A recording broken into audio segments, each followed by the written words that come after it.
Yo, yo, yo, yo. What's up, all you burners, stoners, and potheads? This is Weedman 420 with the Weedman 420 Chronicles. How are all you vipers doing out there?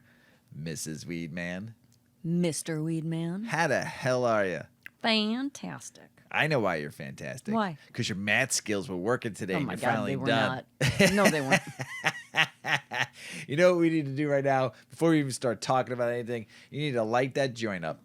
My role today in life was being an accountant and a banker. And those are not things that I love doing. So all day long I've been working with It's not your numbers. speciality. I could not get my numbers to balance. There's an $84. Honestly, I don't even know if it was a deficit or overage. I don't even. It was just $84. I could not figure out where it freaking belonged. Mrs. Weedman, Mrs. Weedman. I need weed. Right So now. light up that. It's time. Light up that joint. All right. And that joint today is a special joint because the wrap is a goji wrap given to us by the Real Spliff Society. And I'd like to thank our friend Briggs, a friend of the show, gave us some wraps, and I'd like to thank you, Briggs. And also, his account someone tried to hack his account, so I'm also giving him a shout out to protect your accounts out there, Briggs. I'm glad your account didn't get hacked. I'm glad you're all good, brother, and someone didn't steal your identity. But thank you for the goji wrap. I really do like it. I rolled a big fatty, and it's filled with a strain called Kush Mints. And it's an evenly balanced hybrid of 50-50, created through the potent cross of classics Bubba Kush and Animal Mints. Perfect for any fan of super minty flavor. Kush Mint brings a well-balanced effects that hit both mind, body with a high level of potency thanks to its super heavy average between 22 and 24% of THC level. Kush Mints has a fabulously sharp, minty taste with hints of fresh coffee and earthly cookies to it. The aroma is of earthly sweet woods and rice, spicy coffee, and heavy kick of mint. The Kush Mint high isn't quite as eye-opening as the flavor, with the relaxing effects that will have you kicking back and pretty sleepy if you're not careful. It starts with a warming tingling in the spine, filling you with a sense of deep permeating relaxation that ebbs and flows outwards through your limbs until you are totally calm in both mind and body. With these effects and its high level of potency, Kush Mints is said to be perfect for treating conditions such as chronic pain, depression, chronic fatigue, and nausea, or appetite loss. This bud has a fluffy, oversized piece of forest green nugs with the rich amber undertones, matching hairs, and a coating of sparkling, clear crystal trichlomes. This bud here had a lot of purple in it, too. I was very impressed with all the purple these nugs had in it. The effects: body high, cerebral, hungry, relaxing, tingly, and uplifting. Appetite loss, chronic pain, depression, fatigue, nausea. Coffee flavors, herbal, sweet, and woody. And the aromas are coffee, earthy, herbally, spicy, and woody. Hi, Yuki. She's hanging out tonight with us in the show, doing a great job here, being our mascot. Spicy for sure. Spicy? Can I have a hit? I taste the earthy, spicy end of it. Nice.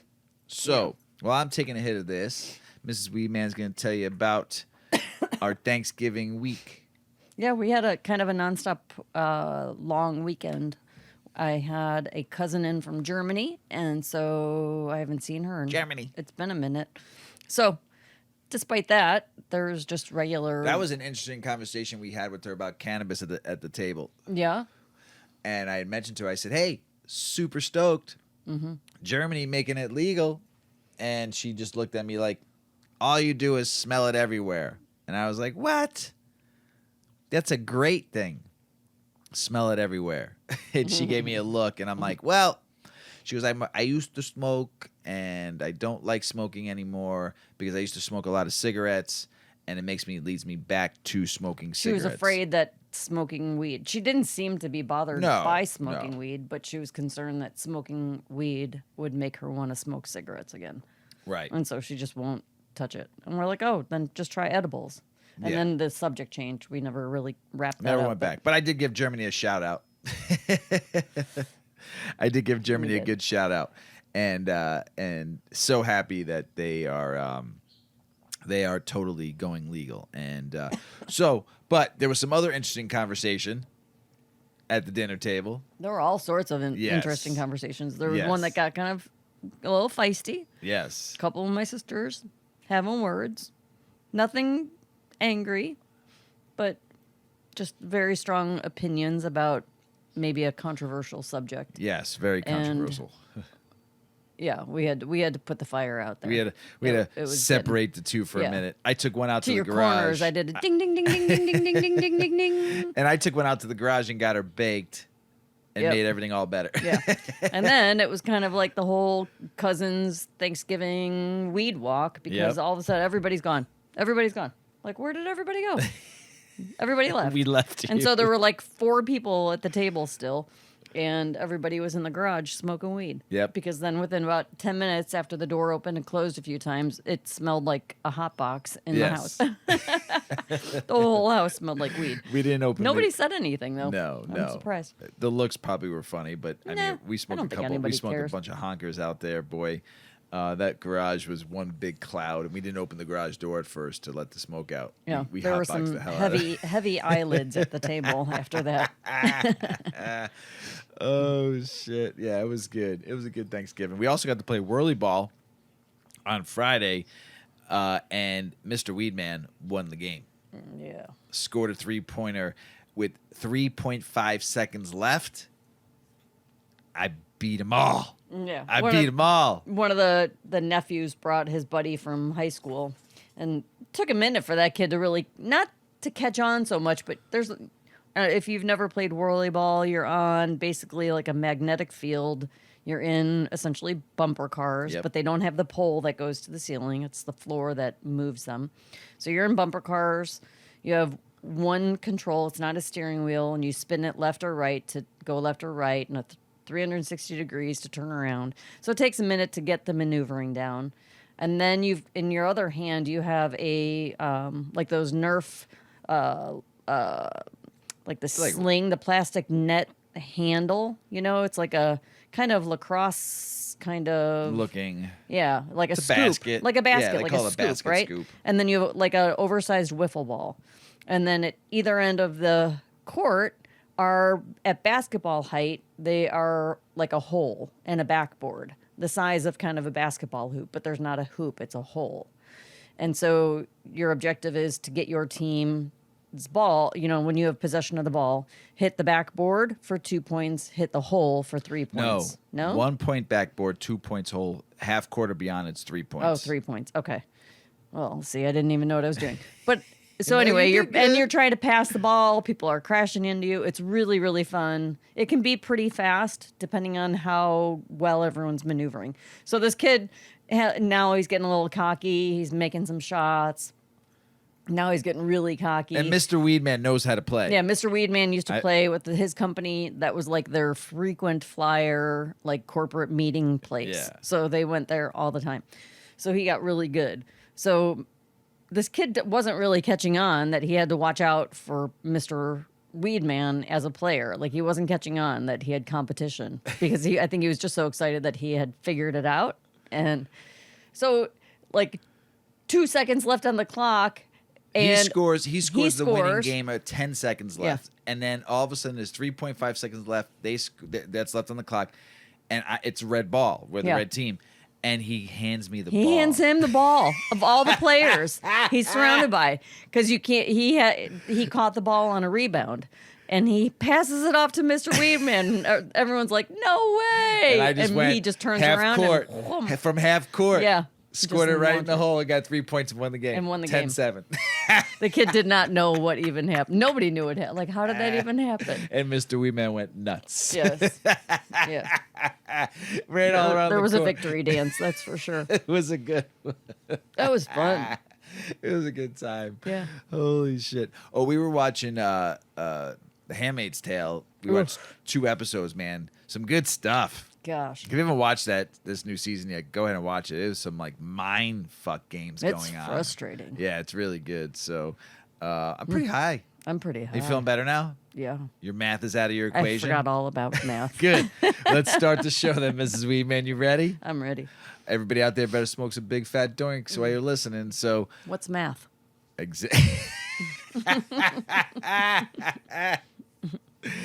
Who the fuck are these people? I don't know. I'm going to let you know right now. This is a heartfelt, this is the journalist, this is the writer, okay? This is a heartfelt message to all the smiling new faces of the cannabis industry currently ironing their best suits, finalizing new font choices for their business cards, and brainstorming disruption strategies for the next big event. The coughing was Mr. Weedman. None of you have earned a seat at this table. Hi, this writer's name is Patrick Marvellius, and I would like to take this opportunity to say as loudly as I can that I, the countless others, have risked my life, my freedom, my reputation, and my livelihood for the sake of being able to smoke and grow cannabis. I grew up just outside the Emerald Triangle, and I've spent the better half of my last 10 years working on grows, trimming, making hash rosin, and growing for myself and everything in between. I've even been robbed, threatened, extorted, nearly killed more times than I can remember. Not once during that time did I ever see any of you pocket protector wearing, rule following weirdos in those hills risking life and limb with the rest of us. I really need to get this off my chest because this Bush League shit has gone too far. A multi-billion-dollar industry existed for 60 plus years in the shadows because you sorry fuckers, or your parents for that matter, insisted that it remain there. Your friends didn't go to prison for growing a plant. Ours did. You didn't have to risk multiple felony charges every time you got in your car. We did. A lot of growers still do that to this day, for that matter. Weed has been legal in California since 2018, and I can't even smoke a joint in my backyard without overhearing my neighbor tell her children that I am disgusting. All that hard work, all that risk for minimum reward, all the helicopters coming to terrorize actual children in the middle of the night for decades was all for nothing because you people swooped in with your war machines, Excel spreadsheets, PowerPoints, and all that corporate bullshit and left the victims of the drug wars out to starve. Still to this day, people in the Triangle who don't even grow weed have helicopters circling directly above their backyards every single year. Does that seem normal to anyone? Does it seem fair that the legacy growers, in lieu of compensation or even basic acknowledgement of their work, have received abatement notices and annual police raids instead? To make matters worse, the rural communities that built the cannabis industry and quietly flourished alongside it had their businesses and livelihoods taken by a bunch of asshole lizard people from Palo Alto. Do you even know how many of my favorite hill restaurants closed down in the last 10 years? I'm not even aggravated when I say it's at least 5. They're all being bled dry. Even the non-growers who just want to live in the mountains are struggling. Cannabis is the backbone of rural America, whether anyone wants it to be or not. And rural America is not doing very well right now. Now all you skim milk drinking cretins are going to your respective state legislators whining all the livelong day about the black market, traditional market, illicit market, stealing your business. First of all, losing business to someone playing with less than 100 plants when you're playing with thousands of lights and millions of dollars is pathetic. Second of all, can you even blame legal weed in 2022? Or can you even blame the traditional market? Why would any of you financially literate people want to throw their hat into this game? The legal game. Anyone who graduated to 3rd grade can understand that what a red downward arrow on a graph means. All you farmers taking your businesses are breaking even at the best every year for the same reason why I'm writing this article. We simply love cannabis and we don't want you anywhere near it. For the sake of efficiency and to perfectly be clear who I'm referring to, if I'm ever be crowned king for the day, anyone who makes the following list will be charged with high treason and sent to Madagascar to be used in a barbaric gene splicing experimentation. Everyone on LinkedIn, every damn last one of you. All you Patrick Bateman-esque suits spending thousands of dollars on boots at every event, only to lose money every quarter because all of your products fall on deaf ears. We journalists that have never worked for a cannabis company and barely smoke if they smoke at all. Anyone who uses the term scalability, you also qualify for this if Coldplay's Viva La Vida start playing in your head. when you jerk off. Anyone who has never committed so much as one misdemeanor or a petty crime in the name of the cannabis industry. Marketing vultures who pester cannabis journalists who cover MSOs. You're a thieving band of godless TikTokers, and I'd rather eat live hornet's nest than do your PR for you. Concentrate makers who continually make CRC and distillate despite being unloved by God and their own children. If your name happens to be Chad, Brad, Todd, I realize this is a couple of bad egg situation, but I'm sorry. You all need to get the fuck out. And there was another good podcaster here in Illinois named Chillinois, and he did this fucking awesome video last week about corporate cannabis and Chads, Brads, and Todds and all you fucking Harvard elites in the cannabis industry. Unbelievable. Check him out.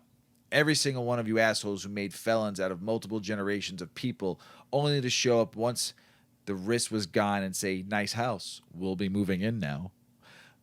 Everyone on that list is walking up the steps we built with our bare hands and simultaneously complaining that the steps aren't up to code.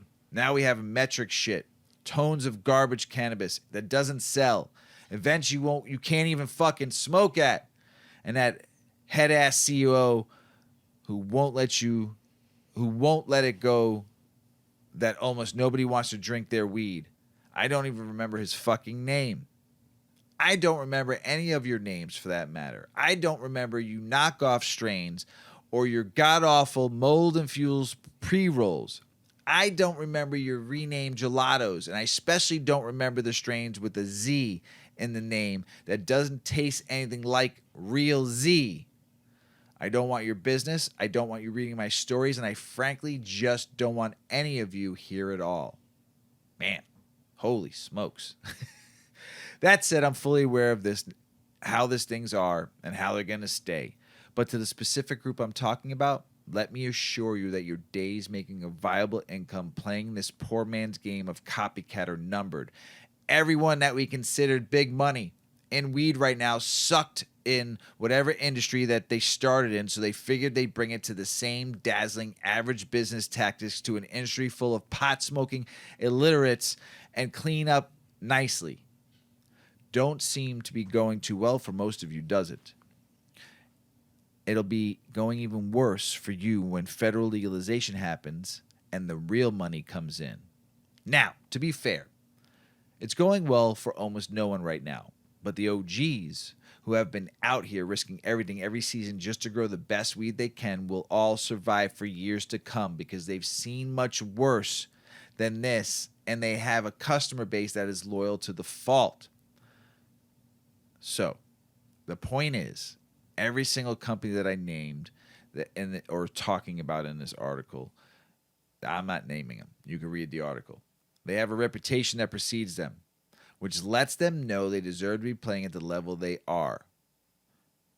I'm not sure why.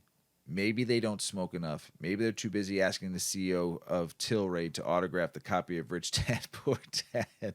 The world may never know.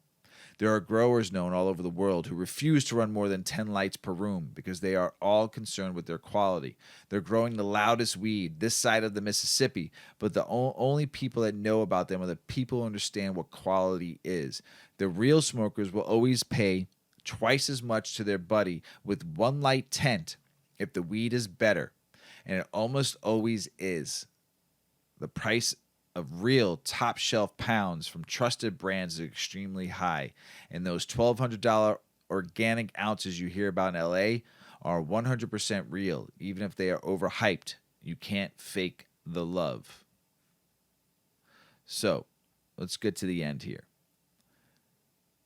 However, I want to be clear as possible when I say you all need us more than we need you.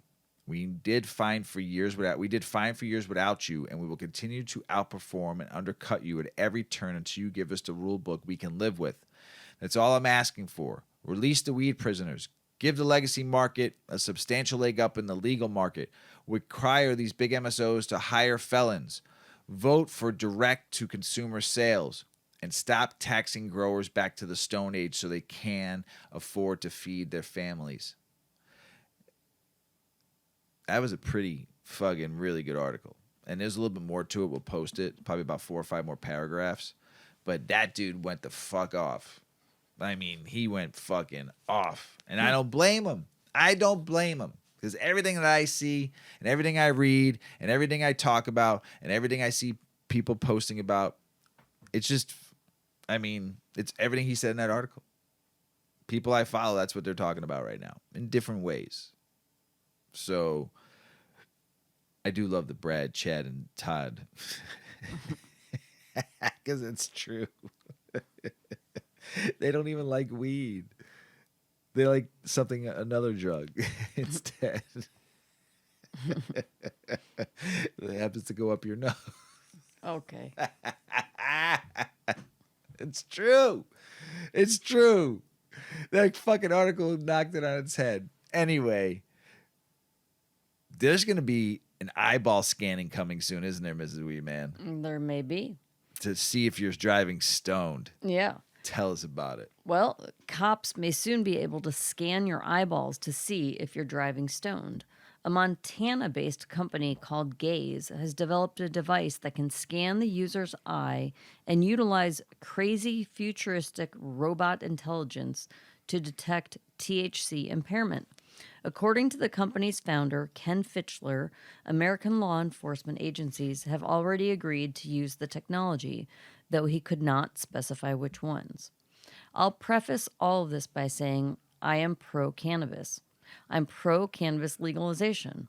I'm doing this because I see a distinct need at the federal level to have some product to detect impairment so we can keep the roads safe, Fitchler said. The device is akin to a virtual reality headset of sorts that a police officer would hypothetically place over the head of a driver suspected of being high. It shrouds the suspect in darkness for a few moments before shining a bright light to electronically scan the movement of suspect's eyeballs. The eyes are the window to the soul. The eyes offer a remarkably clear picture into the mental state of a person. They're full of involuntary micro movements and reflex responses that transmit information about someone's impairment or sobriety, the Gaze website states. According to Fitchler, the scan cannot be used as evidence in court, much like a traditional breathalyzer, but police officers can use it in the field if they suspect someone is high to take their own bias or opinion out of the equation completely. Gaze cannot yet quantify impairment like a traditional breathalyzer does, but it can essentially indicate if the person is intoxicated enough for their eye to respond to stimulus differently than it normally would. You can't simply measure THC and say, yeah, okay, this guy's high because he's got 5 nanograms of THC in his body, right? It just doesn't work that way. What we're doing is actually directly measuring how impairment manifests in the body, which I think is a much more rational, measured, and fair path moving forward. Fitchler said the test is based on several different studies which have spanned the last 40 years, including a 350-patient clinical trial that Gaze conducted themselves. A cursory search of how cannabis affects eye movement does indeed show several peer-reviewed studies on the matter dating back to at least 1979.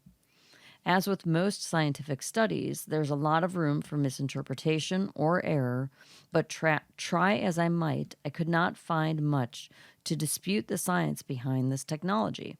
It turns out that eyeballs are just dirty little snitches that will sell stoners out at every turn. There are a lot of changes that happen, and a lot of them happen at a scale that a human couldn't necessarily see unless we're looking really close or even using a magnifying glass or something. Our product is sensitive enough that we can detect these really minute changes, Fitchler said.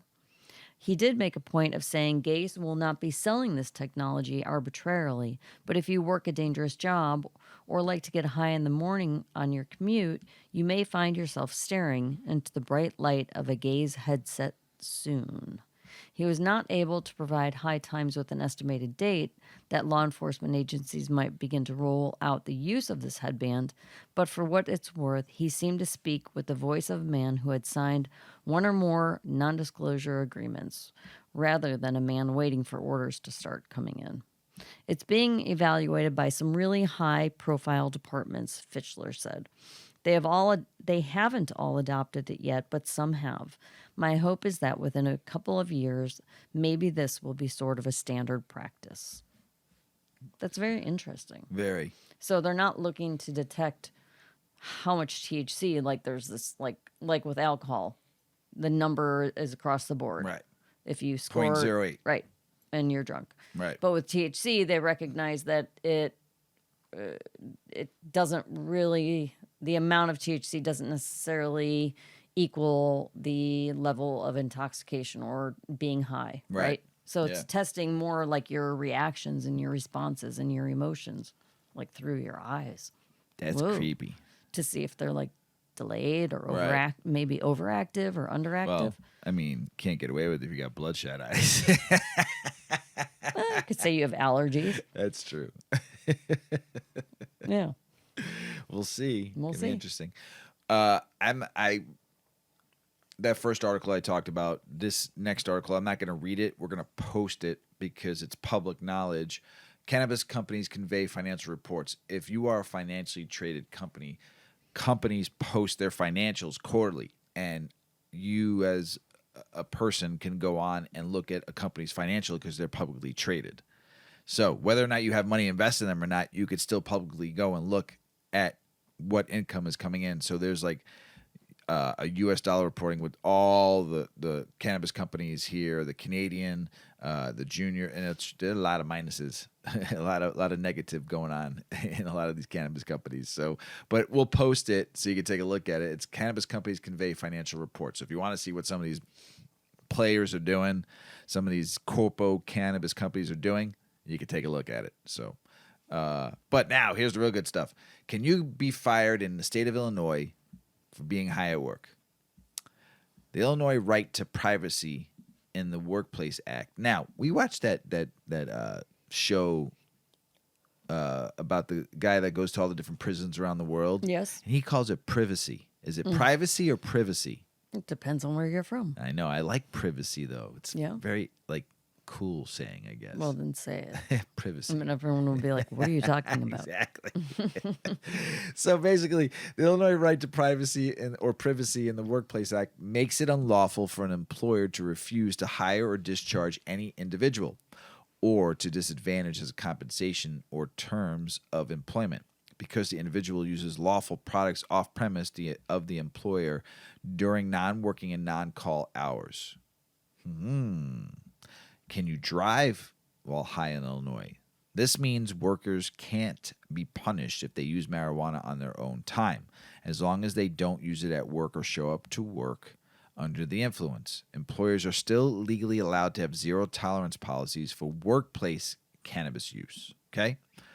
The Cannabis Regulation and Tax Act does not prohibit an employer from adopting reasonable zero tolerance or drug-free workplace policies, or employment policies concerning drug testing, smoking, consumption, storage, or use of cannabis in the workplace or while on call, provided that the policy is applied in a non-discriminating manner.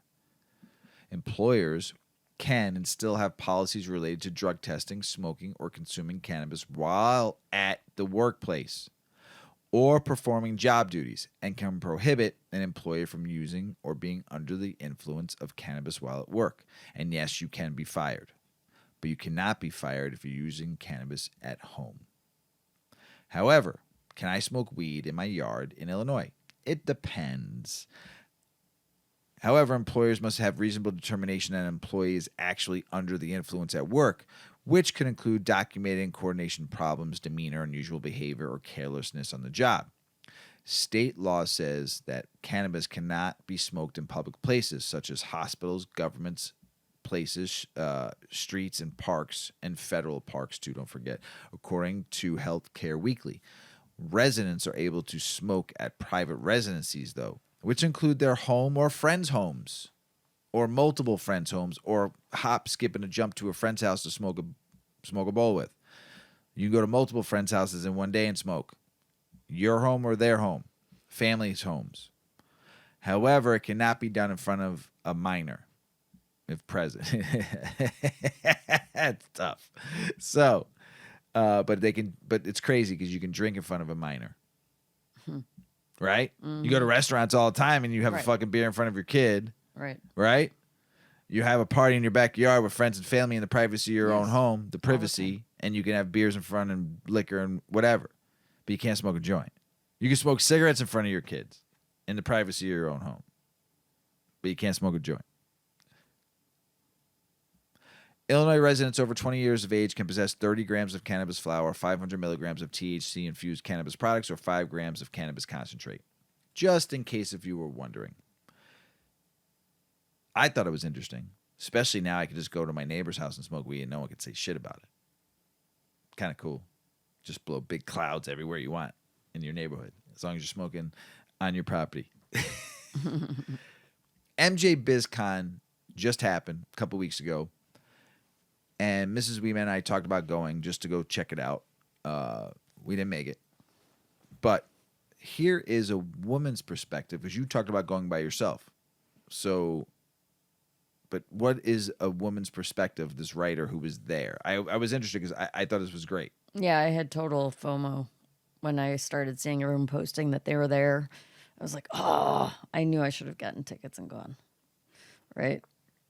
But you said it. I did. But now reading this article. This is a woman's perspective on MJBizCon 2022. So for anyone who might not be familiar with that, that is the cannabis convention for professionals in whether it's cultivation centers, growers, seeds, whatever, retail, packaging, brands, all of it across the board. Everybody gets together, business to business, business to consumer, finding, wholesale products, whatever.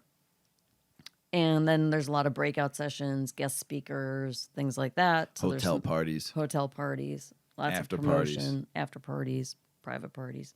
So pretty cool. So this was just 2 weeks ago. So Cannabis Week just came to a close, and like every year, there was so much to learn and observe at the nation's largest business-to-business industry conference. One thing that stayed in the back of my mind while going into the show was an article that I had read after last year's event, The Boys Club, a female perspective on Cannabis Week in Vegas. Now, let me preface this article by saying that my goal is never to discredit another woman's experience, but in the last few MJBizCons I've attended, I have not experienced the level of toxic masculinity that was described in this article.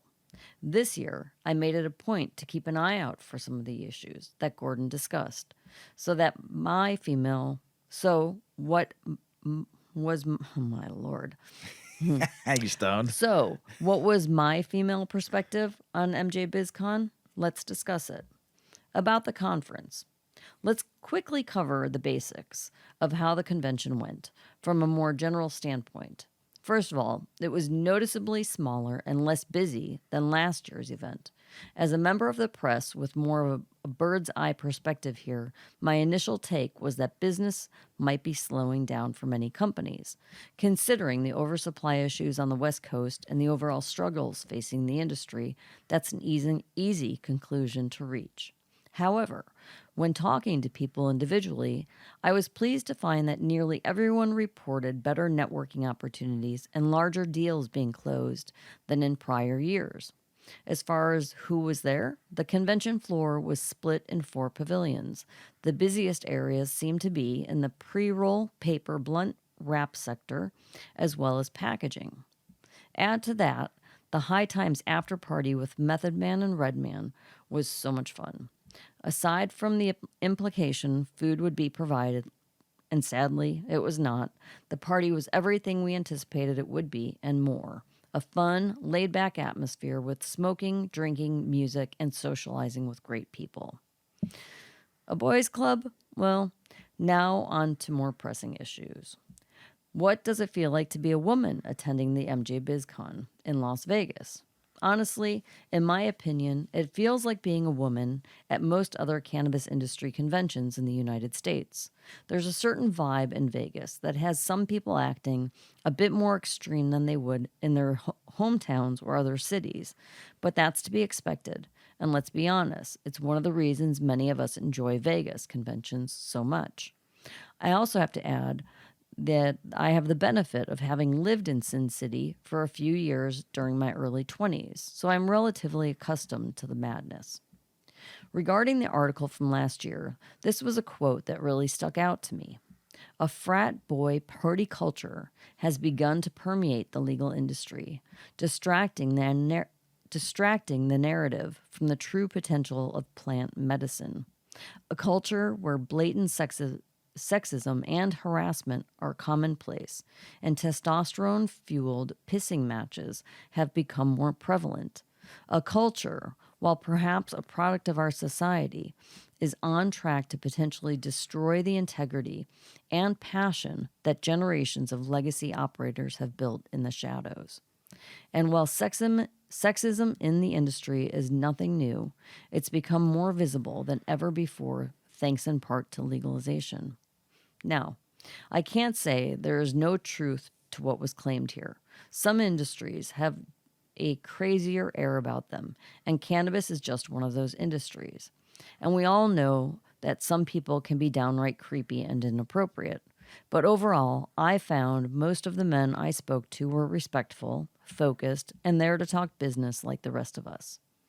It might just be my opinion, but I do believe that because MJBiz Daily, the news site that operates the convention, was founded by a woman, it serves as a reminder of how much we can accomplish in the industry. There's a massive level of respect for founder and former CEO Cassandra Farrington. As we all know, the convention will not be possible without her and her team of strong women that helped build it from the ground up. So, the female representation in cannabis at the convention. One thing that Gordon mentioned, which I also find disturbing, is the dwindling number of women in upper-level positions in the cannabis industry. This wasn't the case a few years back. To the contrary, female representation was greater in the cannabis industry than the general populace. But according to MJBiz Daily's most recent Women and Minorities in the Cannabis Industry report, female executive representation is down to 22% right now, at an all-time low, from just under 37% in 2019. And now it's also well below the national average of roughly 30%. That's bad. The cause for this drop remains a mystery, but it's concerning nonetheless. Not only is it disappointing on a human rights level, but according to a recent study, companies with women in executive positions are 30% more likely to outperform other companies. So the lack of representation is disappointing on a financial level also. My final thoughts. Once more, my intention is not to discredit anything that other women may have gone through, but I do feel it's important to offer multiple different views on the subject, so people, especially women, don't make the decision not to attend based on someone else's experience. Like it was stated in Gordon's article, many claimed that they would be skipping MJBiz altogether because they know what happens there nowadays and they don't want to be part of it. But it's worth keeping in mind that the majority of people seem to have a good time and many important deals were struck. It's still the best place to keep up with current industry trends and get your business name out there. So, with that being said, we hope to see you all at MJBizCon 2023. What'd you think? Yeah, that was surprising. Yeah. It was a good article. Yeah, I think it's really disappointing that percentage of female executives just so how fast it's shifted, because it was really a female-driven business in the beginning. We've been talking about that for almost 2 years now. And now it's like it's dropped 20? even more. Yeah. So Ridiculous. Oklahoma's next big election will ask voters to legalize recreational cannabis. Oklahoma, let's do it. Idaho activists launched signature drive to put medical cannabis legalization on 2024 ballot. Let's go, Idaho. Iowa regulators recommend cannabis task force be formed to explore federal exemption for state's medical program. Nevada cannabis regulators announced lotteries for state's first consumption lounge licenses. Pretty dope. Illinois needs to get with the program. Rhode Island adult use cannabis sales launch next week. Cool. Pretty awesome. It's great. Good for them. Gen Z. Yep. You know, I like Gen Z because we're Generation X, and then there's millennials, and then there's Gen Z. And that's the generation that is like looking at things at a different perspective of life. Yeah. So, I'm reading this article and also reading about a couple other things. I'm impressed. Our daughter O-Dog is the first of the Gen Z generation, and she's fucking traveling the world. She's a trailblazer. Fucking just said, fuck it. You know, I'm going to go live life for a while before Yeah. I start a career and start a family. I'm going to take my time and do what I need to do. She's out touring the world. It's great. Yeah. You know, I think a lot of Gen Zers see their parents being frustrated because they work for 40, 50, 60 hours a week. They're never home. They get their ass handed to them. They're broke. And they don't want to be like that. They love their parents. They respect their parents, or they honor their parents, one of the three, or all three. But I think the Gen Zers look at life being short than we think it is, and they want to see how far they can push themselves in life in a different way, not in a job way, but in a living kind of way. Does that make sense? Am I making sense? Yeah, we always say if only we could live life backwards and, have your retirement and then start your career when you're like 55.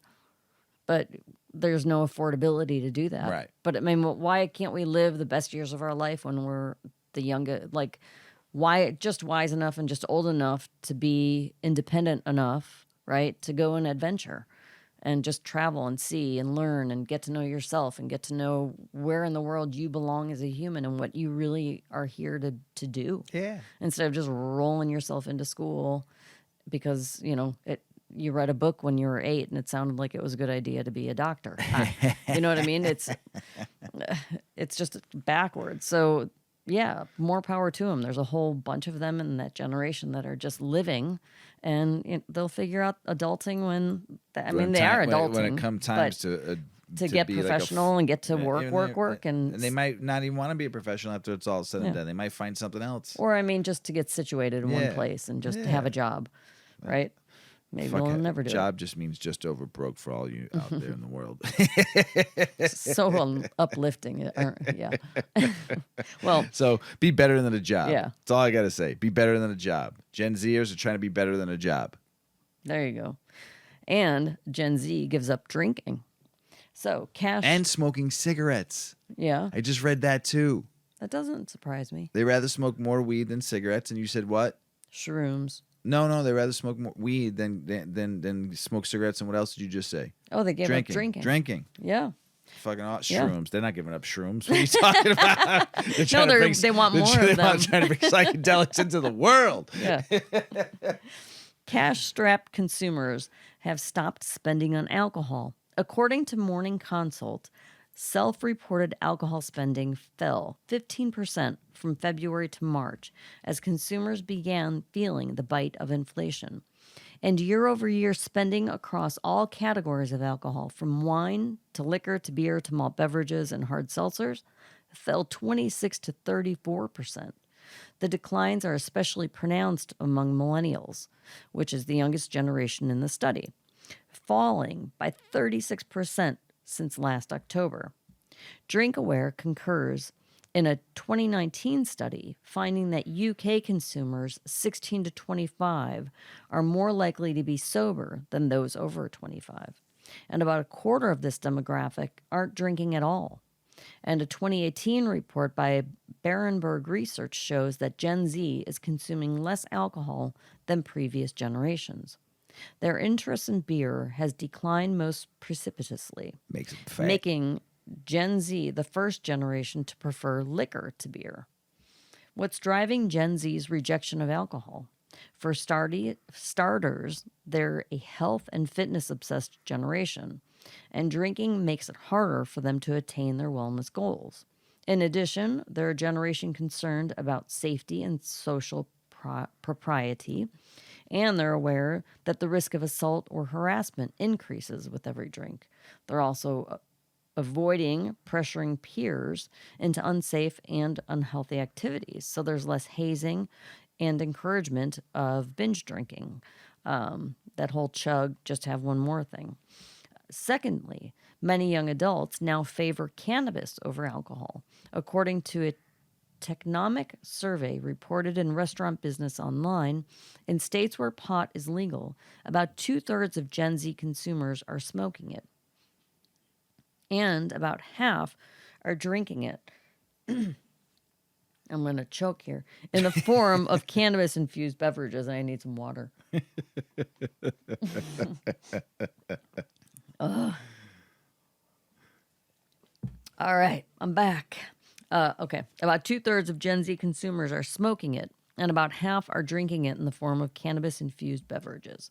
Smoking pot is seen as a carb-free, calorie-free alternative to drinking beer, with the added benefit of being considered natural and organic. And few bar brawls have ever broken out after a long night of smoking weed versus doing shots. Finally, Gen Z are the first digital natives, and it's much cooler to be sober online than intoxicated. In the Studio 54 era of the 1970s, nobody was recording all of your shenanigans with a cell phone and posting it online. That's so true. Today, it's much harder to have a wild night out without the world seeing it. 100%. And everything you said and did coming back to haunt you forever. I never thought about that. Conversely, there are whole online communities for the sober curious in support of movements like Dry January. So how can brands better connect with this sober generation? They're promoting energy drinks. Other than cannabis, uppers are in and downers are out. Gen Z has a lot to get done and powers through their day with coffee, tea, and energy drinks and herbal supplements. Considering cannabis. Now that recreational cannabis is increasingly legal, consider cannabis-infused beverages, edibles, and supplements with THC. The beverage of the future isn't Budweiser.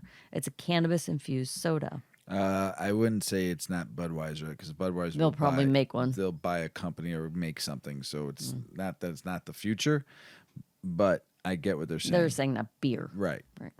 And then providing alternatives to alcohol and provide resources for those who are sober curious, even if they're just experimenting with Dry January or abstaining one day a week in favor of a healthy alternative.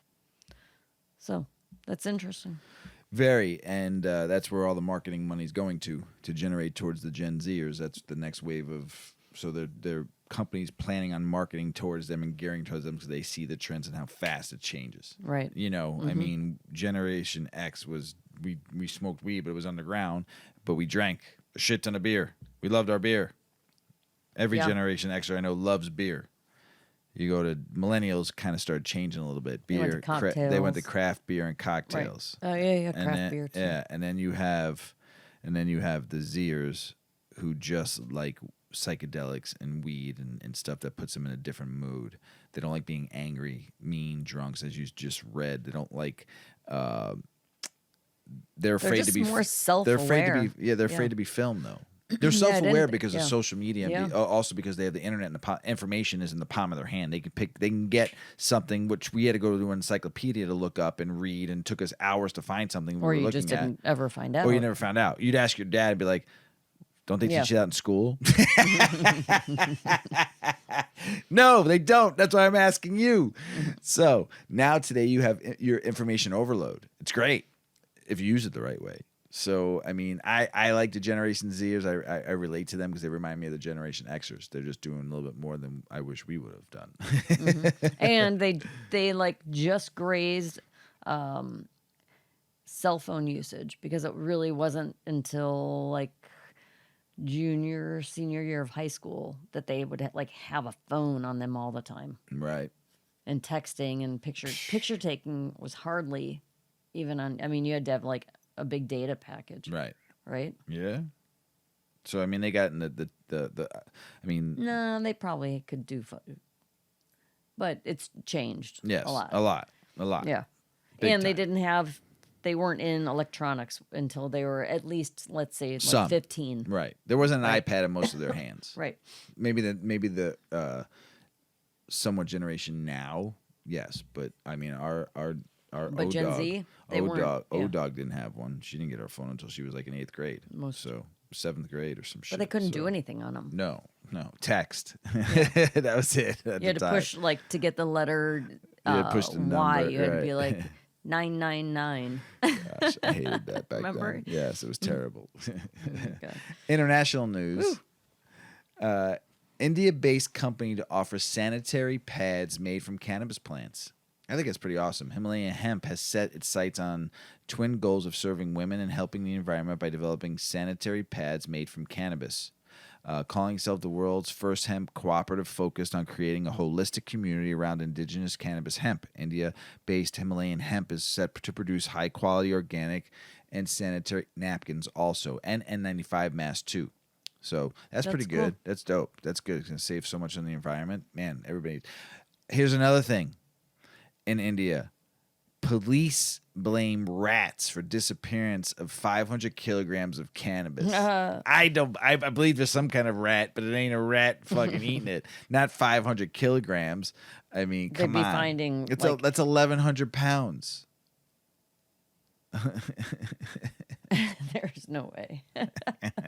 Nice try. Listen, that shit got sold on the traditional market out the back door to all the bang makers there in India, because it's illegal to sell it or whatever. There's bang makers though throughout the whole entire country though, which we've read on the show what bang is, and so somebody like got 1,100 pounds and ain't no little rat. It's another kind of rat.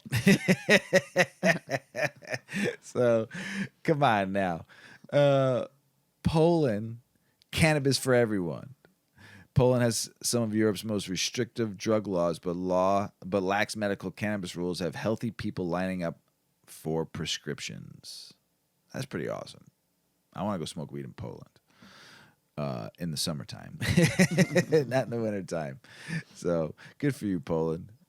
Now legalize it. Once Germany does, though, it's all over. They'll follow suit because that's what they're following. They're following the German medical way. Remember I told you once Germany's stuff does, most of Europe follows because they set the precedent when it comes to medical stuff, I guess, from what I read in the past. So I love Louis Armstrong. Phenomenal just musician all around. And I posted this article, but I wanted Mrs. Weedman to read it. And it's about, because we've talked about the jazz age, and we've talked about, this is where the song Viper comes from and why I always say Viper, from that era. And Louis Armstrong's phenomenal jazz player. Did not know he was good friends with Bing Crosby, though. And I'm sure they knew each other, but I didn't know he was good friends with them. I think that's awesome. So there's a documentary. Talk about Louis Armstrong and his life with weed. Well, Louis Armstrong loved cannabis and didn't care who knew it. There's a new documentary that looks at jazz legends' life and art. When jazz legend and New Orleans native Louis Armstrong died in his sleep on January 6th, 1971, in his Queens, New York home, late CBS broadcaster Walter Cronkite said, "We aren't saying goodbye to Louis tonight because a man's music does not die with him. Certainly not this man's." Sasha Jenkins' new documentary, Black and Blues. Oh, dying tonight, huh? Mm-hmm. You all right? Yeah. I am. I'm just dying. You didn't take your Ricola before the show, did you? Yeah, I didn't lubricate my throat. Well, honey. All right. Sasha Jenkins' new documentary, Black and Blues, which is streaming on Apple TV Plus, looks at the life and art of Louis Satchmo Armstrong, who is widely credited with helping found jazz with his trumpet sound, unique singing voice, and his popularizing scat singing. Armstrong was enormously influential, and it's difficult to find another musician who has left such an enduring mark on the industry and the world in recent memory, says Doc NYC reviewer Abe Friedtanzer. With the help of Armstrong's private audio tapes and never be seen before footage, Jenkins' film reveals a complicated man from a deeply impoverished childhood in New Orleans, who quietly pushed back against racism and intolerance. Armstrong, a regular cannabis consumer, is regarded as among the first proclaimed medical marijuana users. He called it a healthy alternative to alcohol and said it was essential in helping him sleep and concentrate. An early cannabis legalization advocate who first went to jail for weed for possession in 1931, Armstrong's activism also shone a light on racism, beginning in the 1950s. This earned him unwanted attention from the FBI, who opened a secret file on him. When Armstrong learned that his friend Bing Crosby, also an outspoken anti-booze cannabis proponent, had gotten a waiver to grow weed, and Armstrong wanted the same opportunity. In 1954, he wrote a letter to President Dwight Eisenhower asking him to legalize marijuana. No word on whether Ike responded. Eisenhower did, however, react to Armstrong's choice words in a 1957 interview heard around the world. Armstrong blasted the president for doing nothing about the violent action of Arkansas Governor Orville Faubus, who called out the National Guard to prevent 9 black teens from attending a local all-white high school in Little Rock. 1 week after the interview was published, Eisenhower sent 1,200 paratroopers from the 101st Airborne into Little Rock. The next day, soldiers escorted the 9 students into Little Rock's Central High School. The event was a milestone in U.S. civil rights history, and Armstrong publicly thanked President Eisenhower. So check the show out on Apple TV+. We don't have Apple TV. No. Man, that sucks. Are you stoned or high? Are you stoned or high? Right now, Are you stoned or high? I'm high. You're high? Right now, yeah. Do you know what the difference is? No. No? That's why I chose this article. When it comes time to weed, terminology can be important. You might smoke and be stoned, or you might smoke and be high. I've smoked and I've been cooked. Baked. No, baked is there, but I've been cooked. Cooked. Like where I'm Fried. I'm just cooked. There's nothing left. I got nothing. So, if you're unsure how these 2 states of mind vary, here's a guide. Why we get stoned or high. Cannabis contains the compound called THC, which we all know is the psychoactive property of THC. That means it alters our mental state and how we view the world. I feel we view the world better when we're stoned. Of course, different cannabis strains deliver different effects, including more or less intensive highs, making you feel relaxed or euphoric, or depending on the bud, like Mrs. Weedman right now. The notion of being couch-bound or stoned relates to that moment when you cannot get up and you're in a deep state of relaxation. The words high and stone have been used ever since cannabis has been used as a recreational item.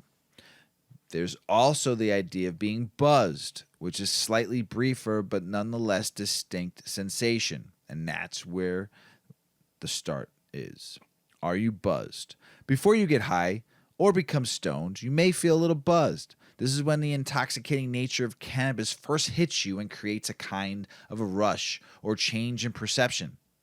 It can last just a few seconds or a few minutes, and it usually followed by the settling into a more constant high. The intensity of the buzz will depend on several factors, such as the type of cannabis you are using, the method of taking it, smoking, vaping, edibles, dabbing, lions and tigers and bears, oh my, and your only personal state of mind at that time.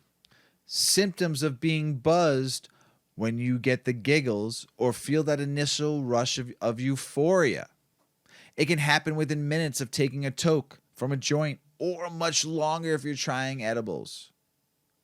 The next step is getting high. How quickly and how high you get is influenced by a wide range of factors. Once you feel the initial buzz, the high is certainly the next stage. It's longer and deeper and can last for up to 3 to 4 hours depending on how you are ingesting your cannabis and also depending on the strain. Let's get on to one thing straight. The high you feel will be personal. While there are or may be common symptoms for different types of cannabis strains you experience will be your own, and everyone is different. Like right now, we both are different levels of high maybe, but equally incapable of reading. Very true. Could you just I could not get in a rhythm with reading. I've been reading just fine until that one word, while screwed me up. You may feel highly sociable, or you may or might become more introspective. You may have a creative fever or simply want to relax, kick back with your feet up and watch some Groove Tube or listen to some tunes. Some people experience heightened anxiety levels, but that is usually down to the potency of the cannabis being taken or because you have overdone things. We've all been there. While most of the effects of the high is psychological, there will be certain physical manifestations such as red eye and dry mouth, often called cotton mouth. Yes. The worst. That's the only thing I could say that I dislike about cannabis is that I get cotton mouth quite often. Not all the time, but quite often. There's these new mints that apparently you just rest it on your tongue and you instantly are like salivating. Really? Yes. Is it the ginger ones you've been eating all the time now? No, I haven't bought them yet. I think you have to order them online. Oh, order them. I just Let's saw try it. like the ad pop up. Let's try it. Oh. It makes me drink more water, so I don't mind. You know, I mean, I get my 64 ounces a day because of being stoned, and being cotton mouth, so I don't mind it. But there's times where I'm talking like where we're doing the show, and I'm like, fuck, I need some water. So, Like my coughing tonight. in general, though, being high relates to feeling of positivity with everything moving quickly. That's why it's a good time to be creative or discuss weighty matters. The final stage, you may be stoned. Once everything starts to slow down, you may be approaching a stoned period, stony baloney as I like to call it. It usually means you don't want to get up and do anything, and occurs when you have taken enough cannabis or strong enough strain to tip you over the edge of a high into a deeper state of intoxication. This is often when you will start to feel lethargic, but also hungry, and you might require some snacks to keep the munchies away.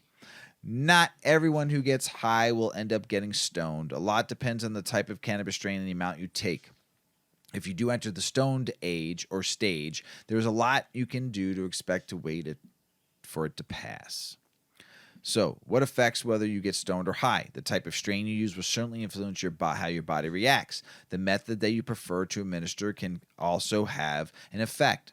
Dabbing a high THC concentrate may produce an immediate powerful high, whereas smoking a joint will produce a gradually increasing high that slowly turns into being stoned. Edibles can produce a similar high, but will take much longer to kick in. So, can you control whether you get stoned or high? To a certain extent, you can. It depends on the type of cannabis you choose to start with or how you ingest it. Like we always say, start low and go slow. You can always take more. Can't go back. Some are better at getting you stoned quickly or helping you remain high.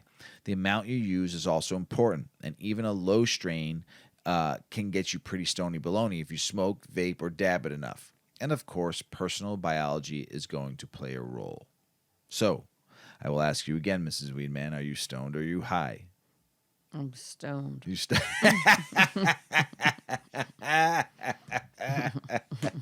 What are you? High as a kite. Feeling great. Mrs. Weedman, you got anything else to say? I need some more water.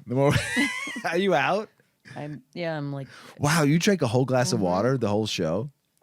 I had cottonmouth from that stuff. I did, but I'm gonna smoke some more. Good. I don't know if I'm gonna smoke Kush Mints though. I might smoke something different. I might smoke some more of the hash we smoked last night out of the Zenko. All right. The Zenko we smoked out of the bubbler last night. Yes, the flow, and it flowed very nicely Smooth. with the. It's nice with the dabs. Yes, nice with the blueberry yogurt that we're smoking right now. It's very tasteful, very nice. And I also like to thank the Real Spliff Society for giving us a couple of their rolling papers. Yep. We are smoking out of the Goji right now, and it's delicious. Nice, Thanks, Briggs, nice. for that. We appreciate you, buddy. And hey, check him out. He was someone tried to hack his account, so if you get something from him, don't follow him. So, but thanks for the Goji, man, it's delicious. And also thank you to the Zenko for that wonderful device, gizmo. I love it. And we'll be doing some hash in a minute. All right, to everybody out in the world, we love you, man. Thanks for listening. We appreciate everything you do for us, and we appreciate all the feedback, and we thank you for the support of 8decades.com. Check out our website, right, Mrs. Weedman? What you got? As you sneeze. Wow. Pardon me. Sneezing. Ooh. Sneezing like a breezing. Sorry, you can't make those go away. No, that was a good one, though. Oh. So, what do you got coming up at the Salt Shed? We have in Chicago, if you're in the Chicago area on either December 9th or 11th, 8 Decades will have a pop-up shop at the Winter Glow event at the Salt Shed. So check it out. I think it's like $6 to get in. It'll be a winter market, a beer garden, music, I think, like DJs, and We'll be outside. It is outside. Yeah. Dress warm. Yeah, dress warm. So it is a winter come visit. market. There'll be food and music and fun. And if you find Mr. Weedman, maybe you can go smoke a little joint with him out in the parking lot. Or in the tent. One or the other. We'll figure it out. Hey, everybody out there in the world, thanks again. We love you. Thanks for listening. We appreciate you around the world. As Paulie always says, smoke smart. Puff, puffing away. Puff, puff, pass.